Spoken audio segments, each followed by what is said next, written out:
कर कहता है, मरवा मैंने बहुत बड़ी गलती की। दारिशावर की चालों में आकर तुम्हें तकलीफ दी, लेकिन अब अल्लाह ने हमें एक बेटी दी है और मैं किस्म खाता हूं। अब मैं सिर्फ तुम्हारा रहूंगा और हमारी बेटी की खुशियों के लिए जियो गुनगुनागा। मरवा की आंखें भर आती हैं, लेकिन चेहरे पर मुस्कुराहट लूट आती है।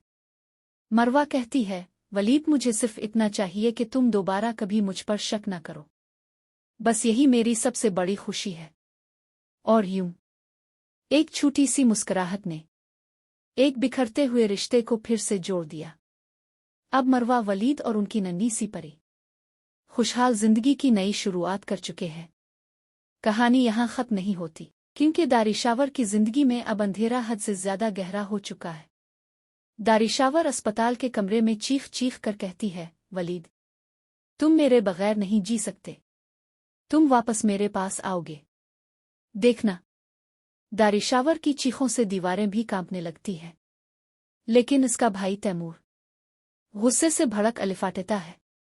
तैमूर चीखते हुए, दारिशावर, तुम्हारी इसी जिद और हवस ने तुम्हें इस हाल में पहुंचाया है। तुमने न सिर्फ मरवा का घर तोड़ने की कोशिश की, बल्कि वलीद की जिंदगी बर्बाद करना चाही। फातिमा हाथ अलिफाटे कर दुआ में रोती है, आ अल्लाह, मेरी बेटी को मुआफ कर दे। इसे इसके गुनाहों की सजा मिल गई है, तो रहम कर मालिक, रहम कर। लेकिन दोस्तों, क्या अल्लाह की पकड़ से कोई बच सका है? शायद नहीं। दारिशावर का पागलपन अब खतरनाक हद तक बढ़ चुका है। कभी वो कमरे की दीवारों पर वलीद का नाम लिखती है, कभी आईने में खुद से बातें करती है, कभी जोर जोर से हंसती है और फिर फौरन रोने लगती है। उधर वलीद और मरवा अपनी बेटी के साथ छोटे छोटे लम्हों में खुशियां तलाश करते हैं।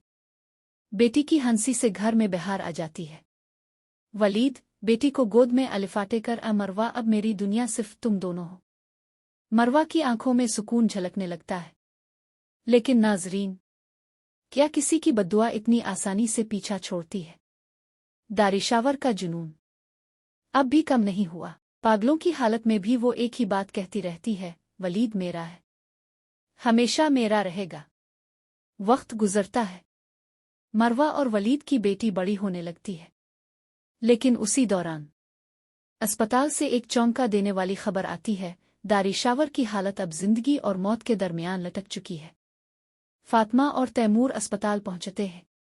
डॉक्टर्स हाथ अलिफाटे लेते हैं, हमने पूरी कोशिश की, लेकिन अब फैसला कुदरत के हाथ में है। फातिमा तलब कर कहती है, आ अल्लाह, ताव इसे उठा ले अब और मत तड़पा। और आखिरकार एक दिन दारिशावर की सांसें थम जाती हैं। चेहरे पर सुकून आ जाता है, जैसे बरसों का बोझ आतर गया हो। नाजरीन, यही अंजाम होता है उन लोगों का जो दूसरों की खुशियां बर्बाद करने पर ताल जाते हैं।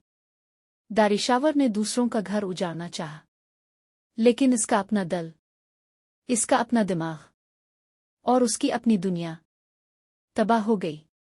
वलीद और मरवा ने अपनी गलतियों से सबक सीखा, अल्लाह का शुक्र अदा किया और अपनी बेटी के साथ एक नई रोशन जिंदगी शुरू की। दोस्तों, यही सबक है हमारे ड्रामों का। जो दूसरों का बुरा चाहता है, इसे कभी सुकून नहीं मिलता, और जो सब्र और सच्चाई का दामन थामे रखता है, अल्लाह की रहमत हमेशा उसके साथ होती है। अगर आपको ये कहानी पसंद आई हो तो वीडियो को लाइक करें, चैनल को सब्सक्राइब करें और कमेंट्स में लिखें, हमेशा सच का साथ दें।